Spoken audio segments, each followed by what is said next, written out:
Bon, c'était la semaine Ligue des Champions, des matchs mardi, mercredi, jeudi, en veux-tu, en voilà. Maintenant, place au vrai football, place à la Ligue des Talents, place à la 5e journée de Ligue 1. Mes chers amis, j'espère vraiment que vous allez bien. Très heureux de vous retrouver pour tous ces matchs. Je vous souhaite un excellent week-end football. Comme d'habitude, vous aurez en commentaire épinglé les matchs complets. Donc, je vous invite à copier-coller le message et à me donner vos pronostics tranquillement. On a des beaux matchs. C'est assez ouvert, je trouve. Et on terminera par ce choquant, succulent OL-OM match, évidemment. Olympico, vous savez, c'est un des matchs les plus attendus et suivis en France, hein, ça, littéralement. Donc, trop hâte de voir. Écoutez, je pense qu'on va pas traîner davantage et on va directement partir avec le premier match. Bon, on commence avec un super beau match. En tout cas, l'affiche est belle. On verra le match en tant que tel. Match qui va être super important. Honnêtement, voilà, la saison, elle avance petit à petit. Nous sommes à la 5e journée. Mais bon, Nice et saint c'est compliqué. Hein, voilà, niveau points. Alors saint qu'on pouvait peut-être imaginer un peu galérer, qui remonte en Ligue 2, ok. Mais voilà, Nice, avec l'effectif ça doit faire mieux. Je sais que les Niçois sont déçus. On est déçus aussi, hein, les amoureux de foot, on est déçus. Mais voilà, Nice 4 points, saint 3 points. Et oui, vous le voyez, saint a réussi à gagner un match. Et contre qui?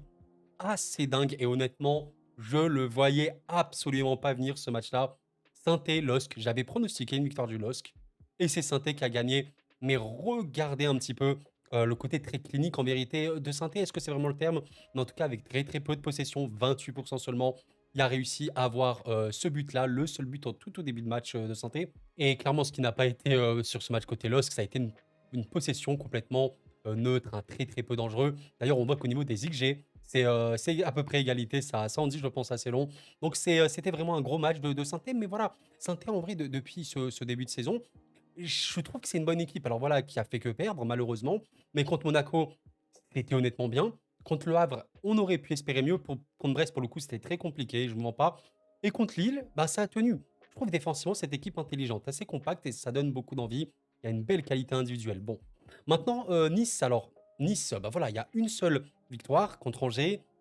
Voilà, alors c'est une belle victoire, un 4-1. Après, ça a été des matchs contre Auxerre, c'est dommage. Je pense que c'est un match qui sont un peu lâchés mentalement, je sais pas quoi. Mais je trouve que c'était bien parti. Auxerre est beaucoup trop revenu. Enfin, Nice a vraiment eu beaucoup de mal. Contre Marseille, le dernier match, il y a eu des possibilités. C'était pas un match super beau non plus, mais c'était compliqué. Il y avait une bonne défense marseillaise. Bon, c'était, je crois, un match assez pauvre, hein, de la production niçoise. Et non, en fait, c'était plutôt pas mal. Alors, je me trompe avec le match contre Toulouse. Contre Toulouse, c'était un peu moins, mais Nice aurait pu espérer mieux. Il y avait un peu ce problème de finition. Et en fait, c'est ça qui est un peu dommage avec ce Nice-là, c'est qu'en vrai, oui, les joueurs, c'est supérieur à Saint-Etienne. Très objectivement, il y a des meilleurs joueurs. Maintenant, c'est qui le buteur de cette équipe? Et j'évoquais, je me rappelle dans ce débrief de OM Nice, bon, Guessant, il est cool et tout. Maintenant, moi, je vous le dis à Minisois, je veux absolument voir ce mec, Youssoupha Mokoko, titulaire. Titulaire à Nice. Mettez-le, même s'il marque pas au début. Ce mec-là est dangereux, ce mec-là peut marquer. 19 ans seulement, mais attention. Et j'insiste là-dessus. Est-ce que Mokoko peut totalement changer le visage de Nice? Je pense que oui, honnêtement. Je pense vraiment que oui. Contre saint ça va être un match qui, je pense, peut être plus ou moins contrôlé. Alors, Nice fera le jeu. Est-ce que Nice, faire le jeu à la maison, c'est bien? À la maison, ça reste toujours fort. Je pense que Nice est globalement plus fort. Maintenant, est-ce que j'ai vraiment envie de pronostiquer une victoire pour Nice? En même temps, je suis tellement perdu avec cette équipe niçoise. Vous savez, les gars, ma conscience me dit quand même que je suis obligé de pronostiquer une victoire niçoise. Voilà.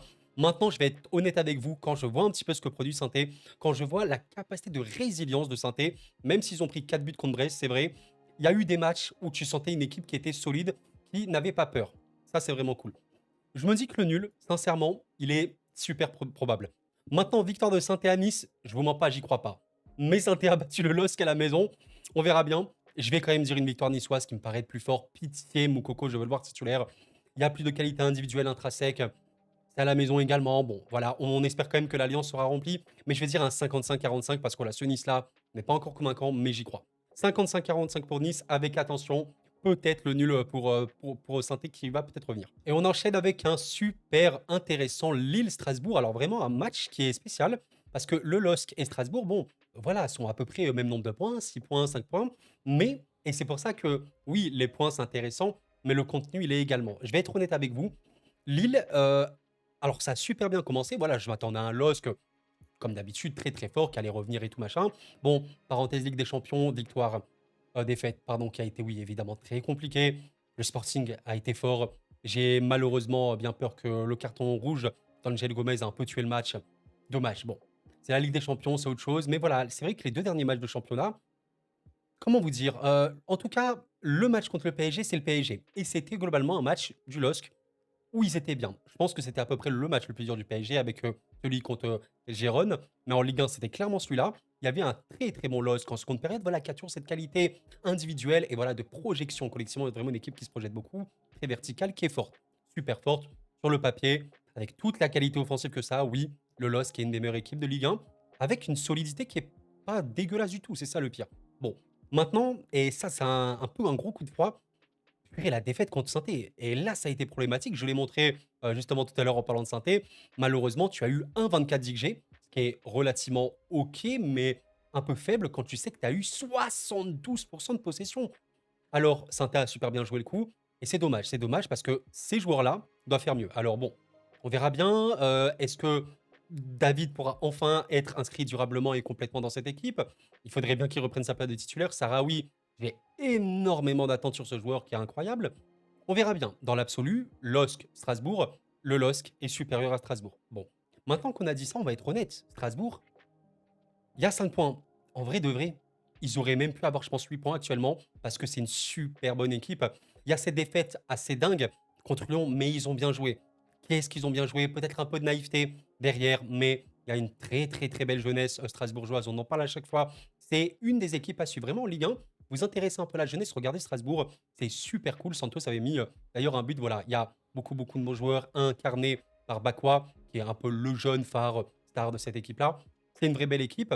Il y a eu donc une défaite contre le LOSC. Le dernier match, je ne sais pas si vous l'avez vu, c'était ce match-là contre Angers. On peut un peu trouver ça décevant. Et oui, factuellement, Strasbourg, en plus à la maison, contre Angers, qui clairement a beaucoup de mal. Tu dois faire bien, tu dois faire mieux. Maintenant, oui, c'est vrai qu'Angers a montré quand même de belles choses, je trouve, dans l'intention. Angers a tiré seulement 2 cadrés, ça a été ultra bon dans la finition. C'est dommage. Et donc, en fait, je sais pas trop me positionner sur ce Strasbourg. En même temps, j'ai l'impression qu'ils sont capables de méga belles choses. Mais parfois, j'ai l'impression que c'est un peu limité, pas forcément dans le jeu, mais dans l'aspect, l'expérience sur le terrain pour savoir quoi faire au bon moment, la prise de choix et tout. Bon, factuellement, le LOSC a perdu 3 matchs de suite. Strasbourg, le match qu'ils ont perdu Strasbourg, hein, il me semble qu'ils en ont perdu qu'un seul. Oui, c'était contre Lyon, hein, voilà. Parce qu'ils ont, ouais, ils ont battu Rennes. Très beau match d'ailleurs, hein, voilà. Et moi, j'attendais, vous voyez le Strasbourg-Rennes, j'attendais ce match-là contre Angers. Bon, contre Montpellier, ça a été un peu plus compliqué. Je vais être honnête, LOSC a perdu 3 matchs de suite TTC. Est-ce que le LOSC ne va pas encore gagner ce match-là? Les gars, dans l'absolu, je suis sincèrement obligé de considérer que le LOSC va gagner ce match-là. À la maison, ça reste incroyablement fort. J'insiste là-dessus. Le LOSC, à la maison, c'est une équipe qui perd quasiment jamais, hein, sincèrement. On verra bien. Le PSG l'a battu, certes. Attention, hein, vraiment à Strasbourg, qui vraiment, si vous êtes Lillois, surtout pas sous-estimer cette équipe qui est vraiment bonne. Je vais mettre une victoire du LOSC. J'ai mis 55-45 pour Nice Saint-Étienne. Ben, je mets, allez, je vais quand même mettre 60-40 pour le LOSC Strasbourg. On verra bien, ça va être un match super intéressant. Un petit samedi 17h, ce sera cool. Franchement, ce petit Rennes lance comme ça, samedi 19h, il est magnifique. Et c'est un match vraiment qui peut être ouvert. Lens fait un super bon début de saison. Il faut croire quelque chose. Le Lens de Will Steele arrive avec des belles intentions. Bon, Will Steele, on le connaissait à Reims, il prenait un très beau jeu. Maintenant, j'ai un gros bémol à Lens et je pense que le soir sera totalement d'accord. Regardez un petit peu sur les matchs du LOSC, de Lens, pardon. On va pas compter hein, les matchs contre le Pana. Mais match contre Angers, match contre Brest, match contre Monaco et match contre Lyon. Oui, je pense qu'on l'avait remarqué et on va le voir dans le classement. Regardez un petit peu. 4 buts. Le Lens pardon, a marqué que 4 buts, ce qui est vraiment faible. Et oui, c'est en vrai de vrai, ce LOSC-là. Les gars, vous êtes Lensois ou Lillois? Je suis en train de confondre de deux clubs. Lens, avec plus d'attaque, en tout cas plus de finition. Attention, vraiment, c'est très dangereux et je pense que c'est un peu leur seule limite parce que derrière, c'est honnêtement bon. Alors attention, vulnérable un peu en contre. On l'a vu notamment dans le dernier match contre Lyon, qui aurait pu marquer, hein. Je pense, bon, c'était un match globalement, je vais dire fermé, c'était contrôlé. En tout cas, c'était assez contrôlé. Mais on a vu des possibilités lilloises. Lilloises. Qu'est-ce que j'ai avec le LOSC? Des possibilités lyonnaises en contre. Donc bon. Mais en tout cas, voilà, équipe assez équilibrée. Un Lens peut peut-être jouer un rôle assez important. Maintenant, on va être clair. Hein, le déplacement au Roison Park, il est chaud, hein, quand même, il est chaud. Alors Rennes, avec Lyon, je pense, c'est clairement une des équipes les plus imprévisibles de Ligue 1. Rennes, qui peut faire 2 défaites de suite contre Strasbourg et Reims, qui sont des belles équipes, peut d'un coup, voilà, gagner 3-0 contre Montpellier, qui a vraiment beaucoup de mal, on en parlera. Mais voilà, ce que j'aime bien avec Rennes, on en parle souvent, mais la qualité offensive de cette équipe, elle est dingue. Mais au-delà de la qualité offensive, la qualité technique est incarnée par, je pense, Grönbeck, fabuleux. Fury, on en parlait avant le début de saison. J'évoquais les 10 joueurs à suivre en Ligue 1. Ce mec-là, j'ai voyé un petit peu ce qu'il avait fait en Norvège, hein, il me semble. Oh là là là là, c'était haut. Il a tellement, tellement, tellement, tellement survolé le championnat dans lequel il était. Il nous rapporte tout son talent. C'est une des recrues phares de ce mercato. J'ai hâte de voir l'évolution de sa carrière à ce mec incroyable. Bon, en tout cas, on verra bien. Mais voilà, globalement, je m'attends à un match équilibré, j'allais dire. Je pense que Lens peut totalement tenir les attaques rennaises. Alors, je pense que Rennes aura peut-être un peu plus le ballon. Maintenant, Rennes, s'il y a bien une équipe, je pense, qui peut faire tomber un peu ses défenses lensoises, c'est vraiment Rennes. Il faut quand même aussi noter un truc. Lens, en vrai, ça défend bien. Je vais vraiment pas dire le contraire. Ça défend vraiment, vraiment bien. D'ailleurs, Kusanov, qui est un des joueurs à suivre, je pense, côté Lens, le Louzbek, hein, Louzbek qui a beaucoup, beaucoup de qualité. Samba fait beaucoup de bien. Samba international, clairement un taulier de cette équipe. Il va faire beaucoup de bien. Rennes-Lens, je vous donnerai votre avis, hein, mais là, c'est compliqué, je trouve. Dans l'absolu, c'est vrai que je pars toujours du côté un peu de l'adversaire, de l'équipe qui reçoit. Bon. Mais en l'occurrence, je me fie aussi de ce qu'on a vu. Enfin, Rennes à la maison, c'est fort, hein. Sincèrement, je sais pas, il y a combien d'équipes qui peuvent battre Rennes à la maison. Il y en a, hein, évidemment, mais ça reste très très fort. Est-ce que Lens va perdre son premier match là? Un Rennes qui est vraiment en demi-teinte, qui est tellement capable de bonnes choses, mais en même temps capable de moins bonnes choses. C'est un peu voilà, banal de dire ça, mais à la maison, c'est quand même fort. Sincèrement, à la maison, je trouve que c'est quand même très fort. Et bon, pour l'instant, les 2 matchs de Rennes à la maison, contre Lyon et contre Montpellier, étaient globalement bons, voire très bons. Je me dis que Lens a clairement sa carte à jouer. Je vais quand même pronostiquer une victoire de Rennes parce que j'ai trouvé un Lens qui, honnêtement, si je prends les 2 clubs, Lens, depuis le début de saison, me satisfait plus que Rennes. Et pourtant, Rennes, je les trouve plus forts parce que potentiellement, je pense qu'ils sont plus forts. Voilà. Donc, pour conclure, je vais mettre une victoire de Rennes, mais du 55-45. Vraiment, je pense que le nul est très probable, mais je vais quand même dire au Rennes vainqueur. Et attention, parce qu'avec Rennes, ça peut vraiment être des matchs avec beaucoup de buts. On verra bien. Rennes 55-45 sur ce match-là avec Lens. Très beau match. Ah là là là là, le Reims PSG, mon cher PSG, qui aura fait un match merveilleux. Je sais pas si vous avez eu mon débrief la dernière fois. Bon, je ne l'ai pas trop aimé, honnêtement. Un peu comme le match, je l'ai pas trop trop aimé. Mais voilà, le PSG, donc, il va se déplacer à Reims. Attention, Reims qui va être un adversaire important. PSG, bon, qui a fait un match globalement décevant contre Gérone. Mais voilà, on peut noter quand même que Gérone n'a pas eu de grosses possibilités. Le PSG a énormément vendangé, hein, notamment dans la dernière demi-heure, les 20 dernières minutes. Au final, tu arrives à gagner avec un CSC du gardien. Bon, c'était pas ouf en première, c'était mieux en seconde, forcément, là où tu dois pousser. Je vais pas y revenir sur ce match-là, on n'est pas là pour ça. Bon, on verra bien ce qu'il en sera. Maintenant, voilà, le PSG, bon, je vais clairement pas le développer en Ligue 1. Ça se passe très très bien. 4-1 au Havre, 6-0 contre le PSG, 3-1 à Lille. Ça a été le match le plus dur de Ligue 1, ça s'est passé. Ce match-là contre Brest a été voilà, les stats, je vais vous le montrer rapidement si vous voulez. Voilà, PSG Brest, vous avez littéralement 0,97 XG pour Brest avec un penalty. Donc, grosso modo, Brest n'a pas eu d'action, quasiment aucune dans le jeu. 0,07, c'est le néant, un peu comme Girona. Girona qui n'a pas eu d'action dans le jeu concrètement. Et le PSG qui a eu 2,88 XG, ce qui est énorme, hein, ce qui est vraiment, vraiment énorme. Et voilà, vous pouvez le voir, contre Girona, au final, c'était 2,10, c'est vraiment beaucoup. Donc oui, le PSG, équipe qui te suffoque, équipe qui va t'empêcher de jouer, qui va t'empêcher d'avoir des occasions, à part sur coup de pied arrêté où tu peux clairement tirer ton épingle du jeu. C'est une équipe forte. Je ne vous apprends rien, je pense. Je le dis toujours en Ligue 1, oui, c'est le PSG qui est favori sur toutes les confrontations, hein, ça c'est logique. Maintenant, ce Reims-là, Reims, alors je crois que Reims a déjà posé beaucoup de problèmes au PSG à la maison, et Reims, on n'en reparle pas beaucoup du tout, mais actuellement c'est sixième de Ligue 1, c'est 7 points, ça reste sur 2 victoires, un vaincu depuis 3 matchs. Bon, ça marque 6 buts, ça prend 6 buts, donc voilà, le goal average, il est pour l'instant neutre, zéro de goal average. Et Reims, au-delà donc de ce qu'on a pu voir, c'est quand même des victoires intéressantes, des rebonds intéressants. Alors ce match-là contre Rennes, on peut toujours noter que Reims est tranchant. C'est ça qui est avantageux. On parle des équipes qui n'ont pas trop de finition, mais qui, au-delà d'avoir de la finition, ne sont pas précis, ne sont pas tranchants. honnêtement, Reims l'est plus, je trouve. Rien que voilà, qu'on voit ce match-là contre Rennes, bah, tu tires en soi, tu cadres cette fois. C'est énorme, hein, j'insiste là-dessus, c'est un vrai, vrai bon ratio. Bon, voilà, parfois, des petits tirs cadrés faibles, hein, vous connaissez. Mais voilà, quand tu regardes un peu dans le détail ce match-là contre Rennes, ben, tu as quand même 11 tirs, donc cette cadrée, tu as 4 grosses occasions. 4, c'est vraiment beaucoup. J'insiste là-dessus. Donc, des grosses occasions, c'est littéralement des occasions de but importantes. Voilà. Et au final, tu arrives à voir ça. Alors, c'est pas du tout une équipe de possession. Reims se base quand même sur un jeu assez vertical. On rappelle, Reims de Wilson était vraiment très bon. Reims PSG, où Reims avait perdu, je crois, 3-0, aurait largement pu gagner. J'insiste là-dessus. Voilà. Donc, il y a une forte attaque. Je pense que c'est une équipe assez équilibrée. Ça qui est cool avec Reims, c'est fort offensivement. Mais je trouve que globalement, c'est assez cool, c'est assez équilibré. Il y a quand même des offensives qui peuvent faire des retours. Il y a du ballon. On parle notamment de la doublette japonaise, c'est vrai, mais pas que. On verra bien ce que ça peut donner. Je pense que Reims est clairement capable, surtout voilà, après un match de Ligue des Champions, plus ou moins décevant, on ne sait pas trop ce qui peut se passer. Je vois la dynamique de Reims. Ça a commencé avec une défaite à la maison qui n'avait aucun sens. Bon, ce match n'était pas bon du tout. Je pense que le rouge, plus la blessure qu'il y a eu, était importante. Le rebond à Marseille était vraiment bon, même si, on va être honnête, hein, Marseille a globalement et très largement maîtrisé le débat. Il y a eu un gros rebond contre Rennes pour le coup, et évidemment, un match contre Nantes où ça a été un peu compliqué, hein. Je pense que Nantes a globalement dominé ce match-là. Voilà, ils peuvent s'en vouloir. Je pense que ça manquait de finition. Mais au final, ils vont le chercher à la dernière seconde. Nakamura, il y a quand même cette qualité pour marquer à la dernière seconde. Bon, maintenant qu'on a dit tout ça, le PSG, il faut partir du principe, ne peut pas gagner tous ses matchs en Ligue 1. Je pense que c'est jamais arrivé qu'un club remporte absolument tous les matchs. Il faut être très très clair. Et dans la saison, il y a des matchs comme ça, par-ci par-là, où le PSG va perdre des points. Est-ce qu'on est cinquième journée arrivé à un stade où le PSG va perdre des points?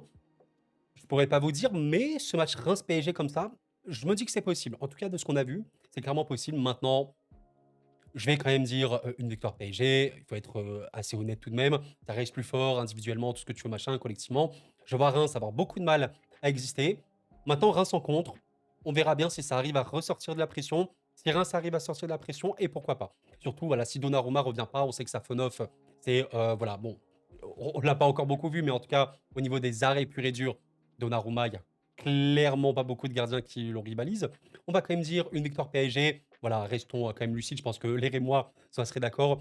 Allez, du 60-40, un peu comme Lille RCSA, je peux monter 65-35, pas plus. Avec voilà, une belle carte à jouer pour Reims. Je pense que parmi tous ces matchs-là, oui, Reims aura le plus de mal, forcément. Mais pourquoi pas? Pourquoi pas? On sait aussi que les équipes qui affrontent le PSG sont plus révoltées. Nous verrons bien, victoire PSG quand même. Monaco-Le Havre. Bon, eh ben, je dois vous faire une petite confidence, à part si je l'ai dit dans l'intro, je ne sais plus. Mais Monaco, le Barcelone, je ne l'ai pas encore vu ce match-là parce que je tourne ça avant. Et écoutez, amis monégasques, s'il vous plaît, dites-moi que vous avez gagné ou pas, ou pas. J'en sais rien, ça reste un Barça assez exceptionnel, un jeu. Est-ce que la mine a marqué, les gars? Est-ce que la mine a marqué? Est-ce qu'elle a été décisif? Vous savez la vérité, moi je sais pas, mais bon. J'espère beaucoup pour ce Monaco qui va affronter une équipe du Havre, bon voilà, qui avait bien commencé la saison. Alors bien commencé, match contre le PSG qui s'est fini en 4-1, mais dans le jeu, c'était vraiment cool, je trouve. Belle victoire à Saint-Etienne, honnêtement, très belle victoire. Et clairement, le match qui était le plus abouti pour moi, Havre, le Havre-Auxerre, très très bon match, magnifique. Ce qu'on aime voir de ce Havre-là. 3-1, avec un petit penalty de Touré à la dernière minute, super cool. Belle équipe, belle énergie, et pourquoi pas rêver du maintien pour le Havre. Alors, je ne vous mens pas, moi, en début de saison, je voyais le Havre finir en Ligue 2. Pour l'instant, il me faut mentir. Pourquoi pas, hein, c'est aussi les histoires comme ça. C'est 9e de Ligue 1. Bon, on verra bien. Là, tu vas te déplacer à Monaco. C'est dur, hein, les amis havrais, je pense que vous le savez. C'est très, très dur. Surtout que voilà, ce match-là, je ne sais pas combien il s'est terminé. Regardez juste la compo qui a été alignée contre Barcelone.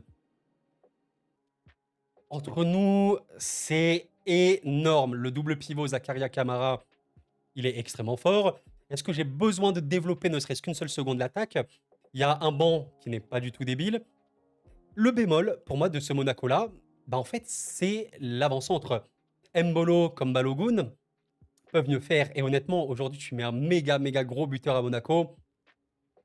Game over, hein. Pour moi, Monaco est beaucoup trop fort pour tout le monde. Donc voilà, c'est vraiment sans manquer de respect au Havre que je vais être obligé de mettre une victoire monégasque que je trouve Monaco. On va mettre 70. Allez, je vais quand même mettre un club là-haut. Je devrais en mettre un peu plus. 70 pour Monaco. Et le Havre 30, même si je mets un avertissement important. Ce qu'on a vu du Havre depuis ce début de saison, c'est une équipe qui ne se cache pas. C'est une équipe qui n'a pas peur d'aller affronter l'adversité. Le tout premier match, le Havre-PSG, je suis désolé, mais vous avez vu un Havre qui était, je sais pas, recroquevillé, qui avait ultra peur de jouer? Pas du tout. Pas du tout. Il y a des bons circuits de relance. Ça peut s'échapper de la pression, ça peut bien contrer. Et pourquoi pas? Et pourquoi pas le Monaco Sainté, que je voyais Monaco bien, bien vainqueur, ils ont eu un peu de mal. Et pourquoi pas? Bon, en tout cas, on verra aussi le match contre Barcelone, ce qu'il va donner. Maintenant, voilà, dans l'absolu, Monaco-Le Havre. Monaco, voilà, je remonte hein, l'équipe. C'est, je sais pas à quel point c'est la meilleure équipe de France hors PSG, mais en tout cas, rien que le 11, et quand tu vois quand même la qualité du banc, notamment offensivement, c'est trop fort. C'est très, très, très fort. On verra bien. Bonne chance au Havre. Ça peut être beau, hein, ça peut être beau. Je vais peut-être les sous-estime, mais voilà, je pense vraiment pas. On verra bien. Monaco, on va dire 70%. Angers-Nantes. Bon, ça va être un match super important pour Angers qui a un point, qui a réussi à gagner son premier point sur la dernière journée, qui doit absolument maintenant gagner des points contre Nantes, alors qui est vraiment malheureux, hein, parce que Nantes a fait un super bon début de saison, 7 points, mais vous l'avez vu, cette dernière défaite, elle fait mal. Ah là là, elle fait mal. Aïe aïe aïe, le Nakamura, la 91e. Surtout que je suis sûr et certain, si on regarde le match Nantes, Nantes-Reims, Nantes a globalement maîtrisé, ouais voilà, en tout cas dominé le match au niveau des occasions. Nantes a eu plus de grosses occasions. Nantes a eu bien plus d'XG, honnêtement, que Reims. Il y a eu ce problème de finition et c'est dommage, tu te fais punir vraiment à la fin. Aïe, aïe, aïe, aïe, aïe. C'était un très très bon départ pour Nantes et globalement, même si voilà, c'est Angers qui reçoit. Et Angers est une belle équipe très joueuse, hein, voilà, qui n'est pas forcément obligé de fermer le jeu et tout, qui a réussi à gagner son premier point contre un Strasbourg qui est beau, avec une finition quand même vraiment vraiment bonne. 2 tirs cadrés, tu mets un but. Tu as réussi à être clinique, il faut l'être hein, dans ces moments-là. Strasbourg un peu vendangé. Euh, je vais quand même sincèrement mettre. Alors, je suis d'accord, le nul est très très très probable. Je suis d'accord avec vous. Maintenant, je vais quand même mettre Nantes vainqueur pour une raison simple, c'est que Nantes, j'ai quand même revu certains moments, vraiment une belle équipe. Et contrairement à l'année dernière, j'ai l'impression, alors bon, je sais pas à quel point c'est vrai, hein, mais que c'est un peu plus sain, plus tranquille. Je sens une équipe plus sereine. Voilà, peut-être que je suis un peu parano, mais c'est bien, c'est super bon. Angers, c'est clairement fort. Quand je dis c'est fort, ça joue, c'est du jeu. Il y a du jeu à Angers. Maintenant, c'est pas le jeu qui fait tout. Et je pense que Nantes, avec les espaces d'Angers, ça peut faire des dégâts. Je vais mettre une victoire de Nantes parce que là, je suis un peu joueur aujourd'hui. Et on va mettre quoi là? J'ai mis du 55. Ouais, je peux me mettre Nantes 55, 40. Allez, on va mettre 60. Allez, on va être généreux. On va mettre Nantes à 60%, voilà, contre Angers. Mais qui, voilà, vous êtes angevin, il faudra gagner ce genre de match. Ce genre de match, il faut gagner des points. On va mettre une petite victoire nantaise qui rebondit après la défaite très cruelle qu'ils ont eue contre Reims. Ça reste une super belle équipe, même à l'extérieur. On verra bien. Nantes à 60-40. Ah là là là là, le match de la tristesse, mes chers amis. Est-ce que vous êtes Montpellierin ou Auxerrois? Mais ce match, oui, il a une saveur assez triste parce qu'Auxerre a 3 points seulement, mais enchaîne 3 défaites de suite, ce qui est actuellement la pire série de Ligue 1 avec Montpellier qui a également fait 3 défaites de suite. Le match de la peur un petit peu, Auxerre-Montpellier, ça va en Ligue 2 ou pas, je sais pas. Bon, ce qui est dommage, déjà on va au niveau des buts, 3 buts marqués seulement pour Auxerre, 9 encaissés, c'est beaucoup. Et bon, 13 buts encaissés par Montpellier, notamment 6 contre le PSG.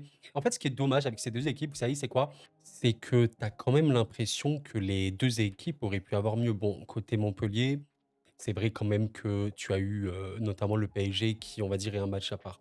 Maintenant, contre Strasbourg sur la première journée, contre Nantes, surtout à domicile, tu te dois de faire mieux. Voilà, tu as quand même des joueurs qui, on en parle toujours offensivement, c'est pas l'échelle basse de Ligue 1 quand même, je considère. Mais voilà, il y a une structure globale qui est faible, hein, il faut le dire. Et derrière, ça suit pas non plus, étant donné que Montpellier, en plus, se livre assez pas mal. Enfin, c'est pas mal. Se livre pas mal dans le jeu. Ouais, les conséquences, elles peuvent être assez chaudes. Et au final, bah, il y a beaucoup de matchs où ouais, Montpellier est dans la galère totale. Le dernier match à Rennes, il est symptomatique parce que bah, tu vois qu'au niveau des tirs et tout, bon, grosso modo, tu te dis ça va, c'est à peu près 50-50. Mais voilà, il y a une vérité. Quand tu regardes un peu plus en approfondi, tu vois que Montpellier a certes tiré quasiment autant que Rennes, mais c'est Rennes qui a eu le plus d'occasions. Et oui, c'est ça qui m'inquiète un petit peu côté Montpellier, c'est qu'à l'époque, enfin à l'époque, en tout cas l'année dernière à minima, c'était une équipe qui pouvait être dangereuse, être dans la finition, je sais pas à quel point, mais au moins être tranchante. J'ai l'impression que c'est quand même moins le cas cette année. Bon, on verra bien maintenant est-ce que c'est capable de gérer cet Auxerre-là. Auxerre, bah, comme Montpellier, je pense qu'ils auraient pu avoir plus de points. Ça avait vraiment, vraiment bien commencé. On sait qu'Auxerre, c'était le meilleur jeu de Ligue 2.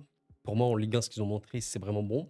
globalement, il y a des matchs qui auraient pu s'en sortir. Maintenant, ce match contre le Havre, tu vois le score, je sais pas trop ce qui s'est passé. Tu as complètement perdu le fil. Le Havre, au final, a été beaucoup plus fort que toi. Ça a été problématique. Et le dernier, à Monaco, il est un peu le reflet de cet Auxerre-là, qui tente, qui joue, qui est vraiment bien vers l'avant. Au final, voilà, Monaco marque assez vite. Et bon, bah, finito, ça se termine assez mal. Bon, c'est compliqué, mais vous savez quoi, pour ce match-là, je vais pour la forme, il faut que je mette un match nul. Je sais que les 2 autres, je vais pas mettre un match nul. Je vais quand même essayer de mettre un match nul sur ce Montpellier-Auxerre, même si évidemment les 2 équipes doivent gagner. Je pense que je vais dire oui, en vrai de vrai, le nul est assez probable. Maintenant, je pense que les 2 équipes veulent absolument gagner des points et elles le savent pertinemment sur ce genre de match, surtout quand tu vois le classement des 2. Non, ça c'est pour après. Le classement des 2, c'est trop compliqué. Voilà, quand tu as 3 points et Montpellier 1 point, tu dois gagner. On verra bien. Je vais dire un match nul. Bon courage hein, aux supporters de ces clubs-là, on verra bien ce qui va se passer, ça va être assez dingue. Brest-Toulouse, est-ce que vous voulez une anecdote assez dingue que je suis en train de vous donner? Je tourne cette analyse de Brest-Toulouse, je pense, enfin, minimum 12 heures après, après tous les autres clubs de Ligue 1. Pourquoi? Parce que je ne sais pas pourquoi dans le montage, la chose a sauté. Voilà, la partie de Brest-Toulouse a sauté. Donc, j'ai pu voir au final que Strasbourg, que Brest avait gagné en Ligue des Champions. Le débrief est sur la chaîne, n'hésitez pas à aller le voir. Bravo, juste bravo. Et bon, bah, je vais redévelopper ce que j'avais développé, ce Brest-Toulouse. Il va être intéressant dans le côté un petit peu bah, qui pourra rebondir, parce que pour moi, les 2 équipes sont 11e et 14e, mais peuvent être bien plus haut qu'elles sont actuellement. Surtout Brest, voilà, qui a 3 points. Toulouse 5, je pense que 5 pour Toulouse. Actuellement, de ce qu'on a vu, c'est à peu près OK. Je pense qu'ils auraient peut-être pu gagner un match en plus, ou alors faire un autre match fou, peut-être 6-7 points. Mais voilà, Brest pourrait aller plus haut. Ce que je disais du coup, avant que ma partie saute, c'est très bizarre d'ailleurs de faire cette partie des heures et des heures après le reste. Mais bon, bref, je raconte un peu ma life. Ce qui est particulier avec Brest, comme je disais, c'est que Brest a affronté l'OM, le PSG et Lens. Donc, soyons très clairs, PSG OM, est-ce que j'ai besoin de développer? Lens, ça reste Lens, surtout à la maison. Ça reste le panier haut de Ligue 1, surtout maintenant. Donc, c'est des adversaires compliqués. Mais honnêtement, à part ce match-là, vous savez, contre Lens, qui est plus compliqué au niveau de la production, au niveau du fait qu'ils étaient tranchants. Voilà, on a vu que 2 tirs cadrés pour Brest. C'était pas assez tranchant, ça devait être un peu plus. À part ce match-là, et encore voilà, ils ont eu quelques possibilités. Ben, contre Brest, il y a quand même 7 tirs cadrés. Je rappelle qu'ils tirent plus que Marseille, 4 plus que l'OM. Ils sont plus tranchants. Maintenant, il y a un gardien Roulier en face qui fait un match énorme. Ça c'est important de le noter, hein, les gars. Brest n'a pas du tout été nul au tout premier match. J'insiste là-dessus. Donc, vous voyez ça. Vous avez le match contre le PSG, c'est le PSG. Parc des Princes, c'est super compliqué, il faut vraiment être honnête. Ben, le seul match à la maison qu'ils ont pu avoir, qui était bon, c'était lui. Et ce match était énorme, énorme, énorme. On a revu le Brest, qui fait plaisir. Et maintenant, voilà, je peux l'évoquer dans mon analyse, parce que bah, j'avais pas pu la dernière fois que je l'avais fait. Je peux évoquer ce Storm Graz. On a revu un Brest magnifique à la maison. Alors, c'était au Rondourou, mais vous avez compris. Où voilà, on n'avait même pas Del Castillo notamment titulaire dès le début. Et pourtant, ça a été le Brest qu'on kiffe. Donc bon, c'est pour ça que oui, je mettais un peu Brest favori sur ce match-là. Maintenant, Toulouse, ça a du répondant. Je pense que c'est un Toulouse très intéressant à suivre, qui a commencé, voilà, avec un petit match nul un peu neutre à Nantes, également un match nul à Nice. Bon, ça a perdu contre l'OM avec le carton rouge de Magri. Fallait pas, je pense, espérer grand-chose malheureusement. Ça aurait pu. Je pense que dans un premier temps, ça aurait pu. Et ce qui est important à noter pour Toulouse, c'est évidemment ce dernier match contre le Havre, qui avait fait un très bon début de saison. Et là, on a vu un vrai bon Toulouse. Je pense que si on regarde au niveau des chiffres globaux, voilà, Toulouse a maîtrisé son sujet. Un 32 G, ça a beaucoup plus tiré, ça a bien plus cadré. Tu as eu 3 grosses occasions. On a vu le Toulouse qui pourrait être, allez, on va dire, vers le milieu de tableau Ligue 1 en fin de saison. Ça me semble pas du tout aberrant. Bref, bon, maintenant qu'on a dit ça, je considère quand même, voilà, je vais pas changer mon prono que j'avais fait avant que le passage saute. J'avais mis Brest vainqueur. J'avais mis Brest au niveau à peu près, allez, du 55-60. Au final, j'avais mis à peu près ici. Parce que voilà, Toulouse a du répondant. Mais juste Brest à la maison, ça me paraît fort. Et si on est sur le Brest, sur la lignée, bah, même du match contre l'OM, qui est OK, c'est défensivement, ça n'a pas été, mais regardez les attaquants de l'OM, ils ont été pris en contre. Si ça reste sur la lignée de ce match, sur la production, sur le match de synthé, sur la production et même sur le contre Graz, Toulouse va avoir du mal. Je pense que Toulouse peut faire un truc. Le match nul me paraît OK. Par contre, Toulouse qui va battre Brest à Brest, Je vous avoue que ça me paraît dingue. On verra bien. Voilà, peut-être je sous-estime un peu Toulouse, mais ça me paraît fou. Et je vais quand même mettre, voilà, pour la forme, le vainqueur Brest. J'y crois quand même. À la maison, ça reste fort. Et ils vont être accueillis en héros après le premier match gagné de la Ligue des Champions. Allez, 55-45 pour Brest. Et enfin, la cerise sur le gâteau. Personnellement, un des matchs que je préfère dans la saison de Ligue 1, l'Olympico. Ça va barder, mesdames, messieurs, qui est le vrai Olympique. La phrase que j'aime trop prononcer, c'est qui le vrai Olympique? OL, OM, ça va être chaud. Oh là là, ça va vraiment être chaud. J'ai hâte de voir parce que là, c'est les matchs comme ça, la tension et tout, de clubs qui s'aiment pas forcément. J'ai trop hâte de voir. Bon, maintenant, on va être assez clair et je suis obligé d'avoir la même ligne que j'ai en fait sur ces deux clubs depuis le début de saison parce que oui, l'évolution, elle est assez, on va dire, logique dans ce que c'est montré. On va pas mal développer. OL, OM, déjà au niveau du classement, l'OL est 13e de Ligue 1, 4 points. Bon, oui, l'OL n'a rien à faire à cette place-là. L'objectif maintenant pour l'OL, ça va être de redevenir une équipe très compétitive et de refinir globalement dans le top 4, top 3 de Ligue 1. Voilà.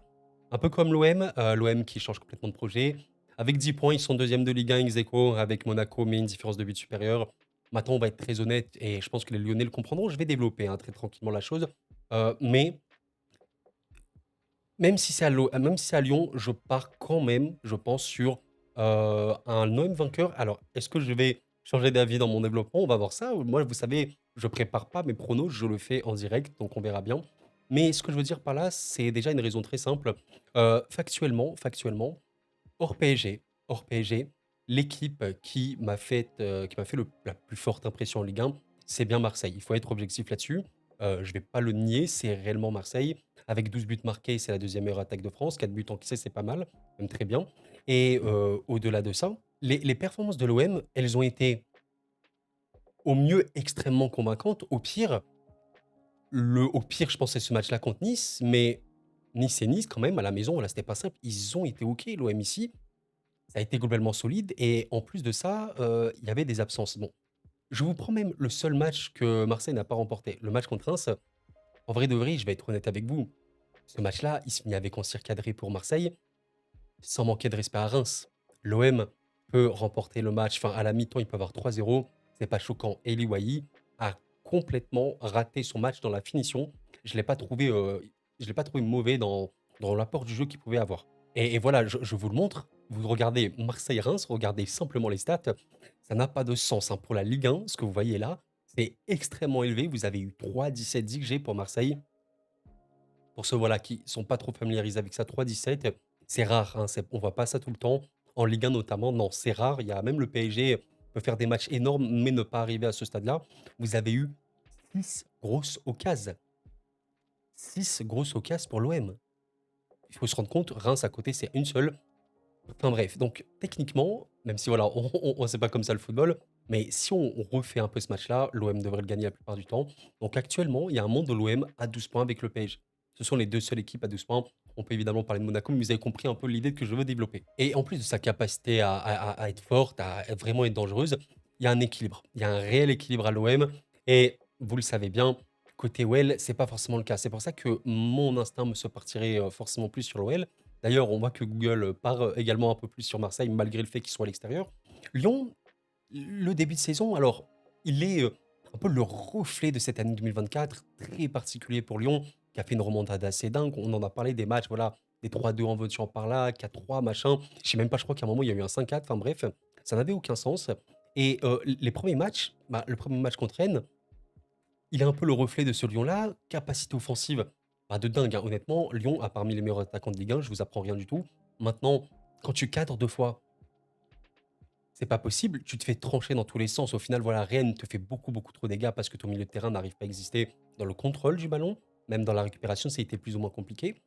Donc ça, c'était le premier match. Ensuite, tu as quand même eu un match, on est obligé de l'évoquer. Là, je sais pas trop ce qui s'est passé. À la maison, un seul tir cadré.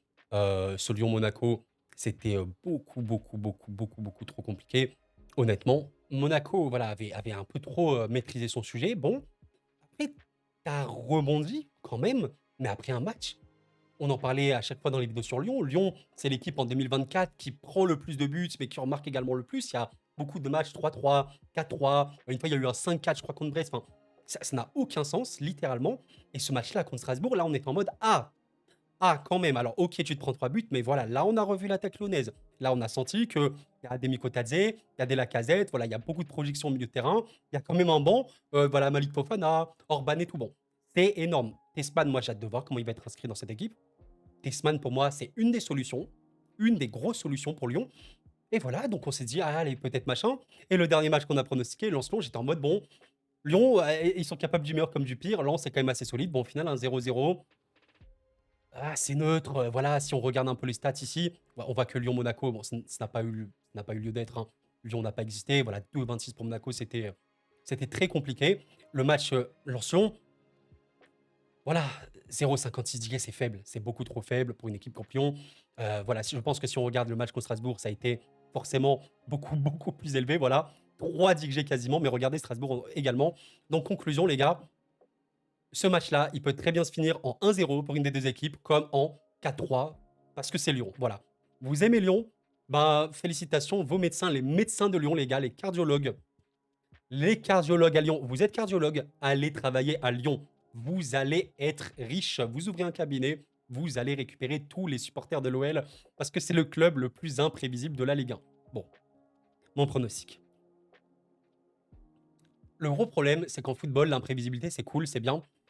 Mais les coachs ont une obsession, c'est l'équilibre. Les coachs sont obsédés par une seule chose, trouver l'équilibre qui va te faire gagner des matchs, ou du moins qui va te donner le moins de probabilité de perdre ces matchs-là. Aujourd'hui, Marseille est une équipe beaucoup, beaucoup plus équilibrée que Lyon. C'est totalement véridique. Et la qualité individuelle des deux équipes, pour moi, est assez similaire. À Marseille, c'est quand même assez énorme, même derrière. Et ça, c'est peut-être ce qui va un peu manquer à Lyon. Ça reste fort. Honnêtement, c'est un derby. C'est un derby, ou on peut dire ça, l'Olympico. Ça reste très, très, très, très chaud. Lyon peut faire des dégâts à Marseille. Est-ce que Lyon va le faire? Ça, c'est une question. Bon, écoutez, je considère, et j'ai vraiment cette vision du football, que les équipes qui gagnent, même les grandes compétitions, tout ce que tu veux, ce sont les équipes les plus solides. Ce sont les équipes qui ont un grand gardien également. Le nouveau gardien de Lyon est clairement bien, etc. Ce sont les équipes qui, voilà, vont donner le moins de ressources à l'adversaire. Je pense que Marseille, je pense que Lyon peut potentiellement contenir l'OM. C'est vrai, ça peut, voilà. Contre Nice, il y a quand même eu un match où ils avaient un peu plus de mal. Bon, il y avait quand même pas mal d'absences. Maintenant, ça peut être très friable. Et si Lyon envisage d'avoir le ballon, je sais pas comment Lyon va trop réagir un peu. Vous savez, le Brest-Marseille, Marseille a mis 5 buts. Je ne sais pas si ça va finir comme ça, mais disons que si Lyon envisage de jouer le jeu contre l'OM, donc ne pas mettre le bus, essayer de jouer haut, en cas de récupération Marseille, je vois un ravage. Je vois vraiment un ravage. Alors que l'inverse, si c'est Marseille qui joue un peu le ballon, qui joue haut et tout, en cas de récupération lyonnaise, je pense qu'ils peuvent totalement marquer, mais Marseille a un peu plus de sécurité derrière. C'est ce que je trouve. Bon, ça va être dingue, j'ai trop trop hâte. Normalement, on en parlera, les gars, si la santé est là, la paix et tout. Mais on va quand même mettre Marseille vainqueur sur ce match-là. Ça reste une équipe qui fait un début de saison de dégénéré. C'est super fort. Maintenant, voilà, je vais être du 55-45 grand max parce que c'est un Olympico, parce que tout est possible et parce que Lyon, c'est imprévisible. Lyon peut perdre contre le dernier de Ligue 1, comme peut gagner contre le PSG. Voilà, personne sait pourquoi. Non, évidemment, il y a des raisons. J'ai hâte de voir un petit peu ce que va être l'attaque lyonnaise et comment Lyon va jouer contre Marseille. Ça va être incroyablement chaud. Je vous invite évidemment à me donner votre pronostic pour ce match qui s'annonce magnifique. Trop, trop hâte de voir. Mes chers amis, c'est la fin de cette vidéo. Mes pronos Ligue 1. J'ai trop hâte de l'Olympico. Pitié, montrez-moi cet Olympico. Je veux voir qui va gagner. N'hésitez pas à me dire est-ce que vous êtes d'accord, pas d'accord du tout sur certains points. Bon, écoutez, je trouve que c'est une journée ouverte, hein. Il y a beaucoup de matchs où, voilà, Brest-Toulouse, pourquoi pas, Nantes-Angers, pourquoi pas et tout. Bon, on verra bien. Mais voilà, j'ai mis ces clubs en vainqueur. Monaco-Le Havre, j'ai mis Monaco 70. L'Olympico, les gars, j'ai trop. Je veux voir cet Olympico. Bref, les amis, d'ici là, portez-vous bien en tout cas. C'était Koro. Prenez soin de vous. Excellent week-end à vous. Et la paix sur vous.